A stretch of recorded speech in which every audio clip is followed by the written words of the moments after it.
Okay, so this is called Real Recap.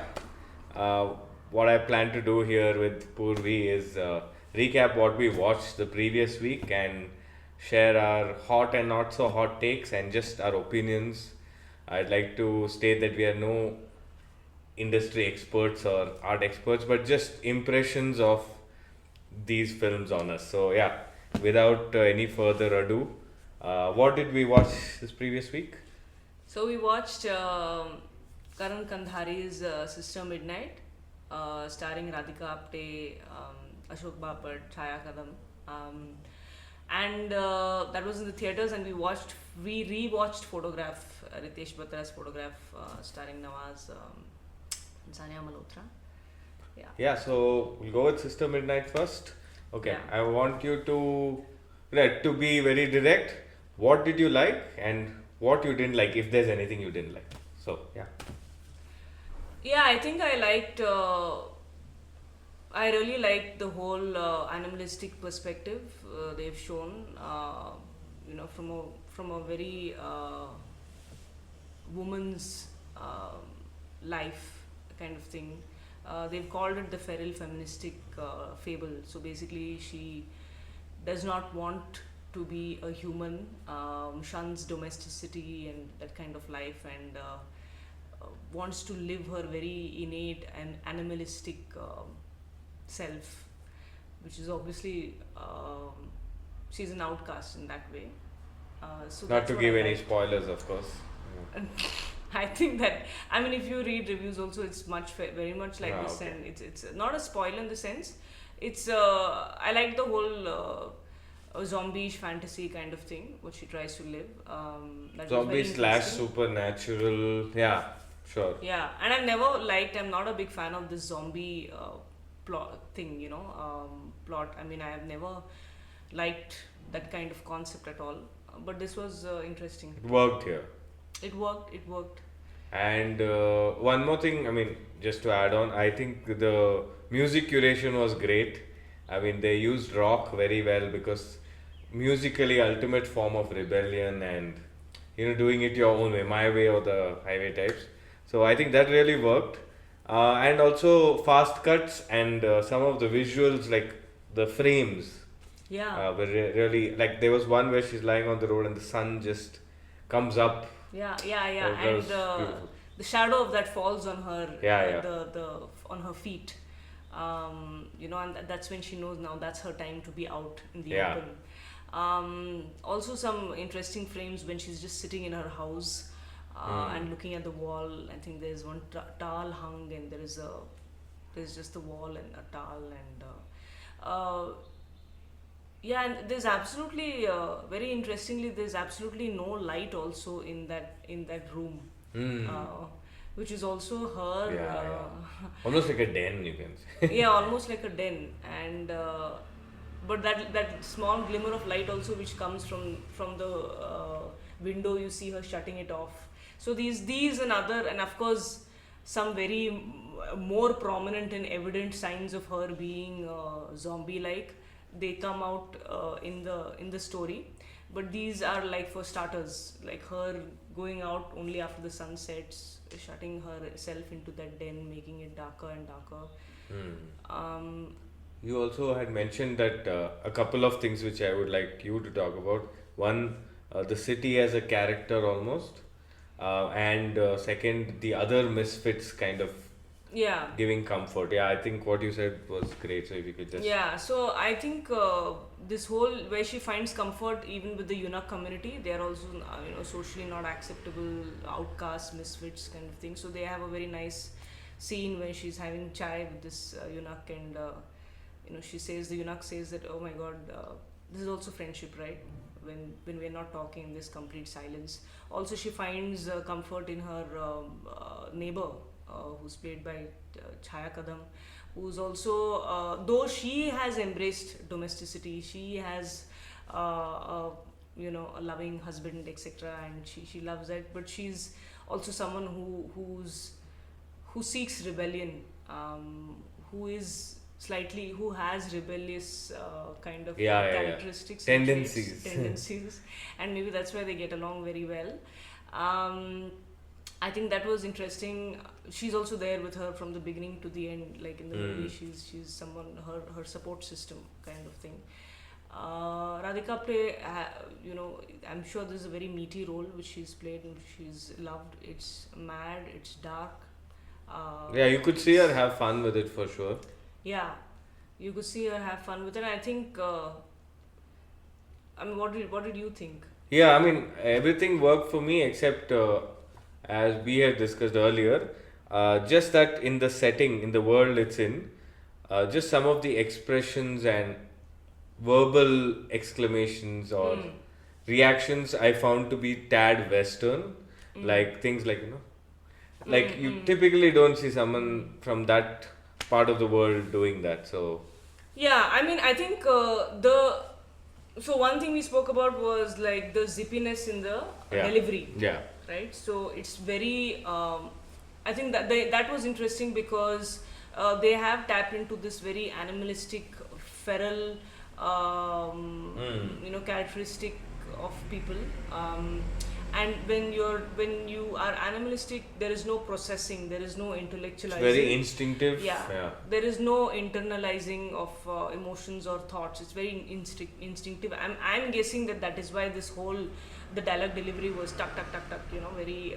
Yeah, that very worked fast. for me, and also it kept things very live and unpredictable, Yeah. which I think people have liked. Yeah. So, Yeah, the expression bit that you were talking about, yeah, that's a little. Could not understand those choices made by the actor. One of the early times when you see it in the movie is when they've just gotten married and they come inside and they are about to. She starts undressing her wedding sari into the normal sari, and then her husband gets all paranoid and frenzy. He just leaves the room, and then she's holding the sari and she's like.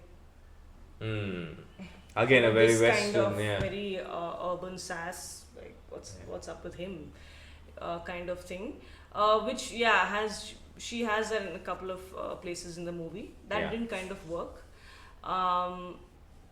but other than that, extremely, yeah. I mean, the music you spoke about. Yeah. Apparently, they've used some Cambodian music and stuff Okay. like that. And also Motorhead. And Motorhead. So very interesting use of music. This. I mean, there are certain spaces where her comic timing also really comes out. Yeah, I think that way it really It was a worked. great watch. Yeah. I think if you have access to the movie, you should really give it a watch. Having said that, do you think it's the kind of movie when you revisit you may figure out? You'll find so many more things. Yeah. When you revisit it, you'll find so many more things. Maybe there are some points when you say, okay, you where are you going with this? Yeah. But there are it brings you back when Yeah. you're in that lull. It has the ability to bring you back into the. Yeah, scene. there's enough material for a rewatch for sure because there's so much happening. Yeah. There's so much happening. Yeah, there's so much happening. And that's an interesting segue into photograph because here there's not so much happening. Yeah. But But you're still hooked. yeah, you're hooked, and this was a rewatch. So instead of asking you what you liked, you obviously liked it enough to rewatch it. What did you notice this time that you didn't in your first watch?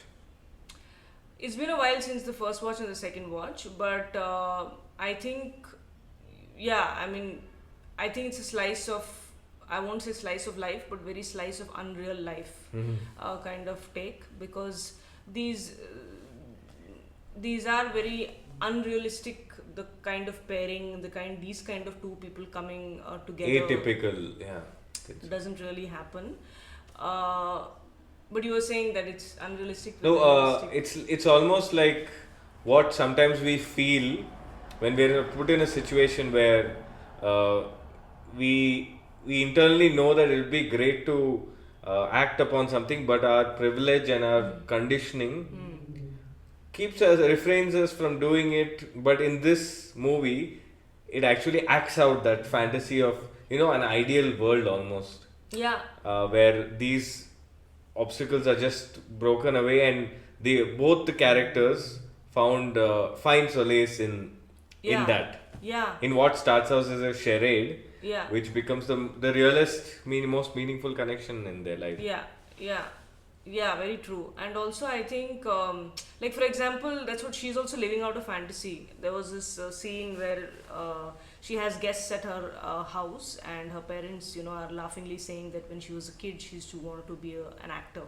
So I also believe that she's also playing out this fantasy for herself. Like actors also, they get to play these different roles in their lives, and they go Yeah. back to their own life, right? So they have that escape Yeah. from reality. Because So I she think this was initiates also- the second meeting, and Yeah. which he doesn't expect. Yeah. And he laughs it off, saying that your grandmother wants to buy saris, so he's like, okay, and he boards her the cab because she's already done him the favor of meeting her Yeah. as his pretend wife. But next day she follows up and she shows up because she finds that escape, and it's very meta how within the movie she's almost again acting. So that was interesting. One thing which one thing which definitely worked for me was the nuanced performance of Nawaz. Always, Yeah. bang on, and you could feel everything that he was going through when he most often does that. One thing which I didn't make too much sense or didn't add too much value to me was what they were trying to do with Jim Serb's character. But you had a good take about that with the gaze on. Yeah. Yeah. Yeah, so I think the male gaze was slightly different when Jim Sarb sees the photograph. So he meets her somewhere and he tries to take her for a cup of coffee. By much force to her, almost. yeah. Much to her discomfort, and he was like, I still have the photograph. Hmm. And versus Nawaz, and how Nawaz saw the photograph, and how kind of he uses it. So both Yeah. of them are using the photograph, But in such different but in ways. such different ways. Yeah, I which think is that very is maybe that is why the photograph is at the center of. at the center of it. These Yeah, days. yeah. And it does get, it's a very patient, meditative watch. Both of them are soft. Generally, you'll always have either the hero or the heroine kind of trying to Contrast each other. Yeah, contrast each other. But here, I think the firecracker was the grandmother. Oh yeah. And you just wait for her scenes. So I think this time that's what I found. I really waited for her to come onto the scene. I mean, she's absolute phenomenal actor. Plays the grandmother, and even the relationship that she has with Nawaz, and you were talking about how we have to look up to her parents, and Yeah. the whole society kind of thing. Again, he's trying to find a different route